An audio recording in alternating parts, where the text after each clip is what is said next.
মুসলিম ধর্ম সহ সকল ধর্মের মানুষদেরকে আহ্বান করছি, লা ইলাহা ইল্লাল্লাহ। এই অসীম শক্তিশালী কালিমা, এটা কোথা থেকে আসছে, কি অর্থ বহন করছে, তা গভীরভাবে আয়ত্ত করুন। দুনিয়া এবং আখিরাতে সফল হবে তারাই যারা আজকে খাঁটি তওবা করে সারা দিন মগ্ন থাকবে আল্লাহর জিকিরে। বাবরি মসজিদের ইতিহাস। বাবরি মসজিদ কিভাবে তৈরি হলো?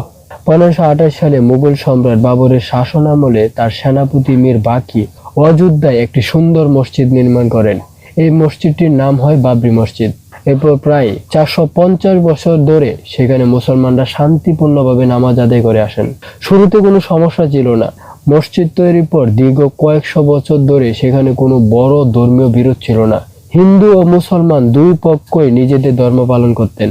প্রথম বিরোধ শুরু হয় 1850 সালের পর।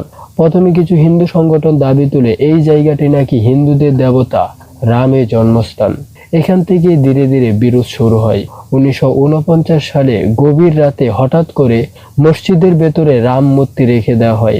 এরপর সরকার পরিস্থিতি নিয়ন্ত্রণের কথা বলে মসজিদটি তালাবদ্ধ করে দেয়। এর ফলে মুসলমানরা আর সেখানে নামাজ পড়তে পারেনি। এরপর বিষয়টি আদালতে চলে যায়। প্রায় 40 বছরেরও বেশি সময় ধরে মামলা চলতে থাকে। এই সময়ের মধ্যে ধর্মীয় উত্তেজনা আরো বাড়তে থাকে। 6 ডিসেম্বর 1992 সালে হাজার হাজার উগ্র মানুষ সেখানে জড়ো হয়। আইন শৃঙ্খলা বাহিনী থাকা সত্ত্বেও পুরো বাবরি মসজিদ ভেঙে ফেলে তারা। এই ঘটনাটি পুরো ভারতকে নাড়িয়ে দেয়। মসজিদ ধ্বংসের পর দেশের বিভিন্ন জায়গায় সাম্প্রদায়িক দাঙ্গা ছড়িয়ে পড়ে। এই দাঙ্গায় হাজারেরও বেশি মানুষ মারা যায়।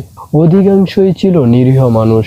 অনেক বছর পর 2019 সালে ভারতের সুপ্রিম কোর্ট রায় দেয় বাবরি মসজিদের জায়গায় রাম মন্দির হবে।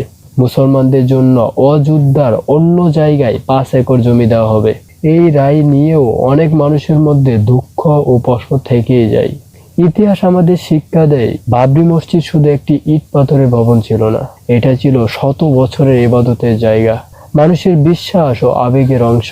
সমাধান যদি ন্যায় ভিত্তিক ও ইনসাফের উপর না হয় তাহলে কষ্টই বাড়ে, আর এই কষ্টই মুসলমানরা দীর্ঘদিন বহন করেছে।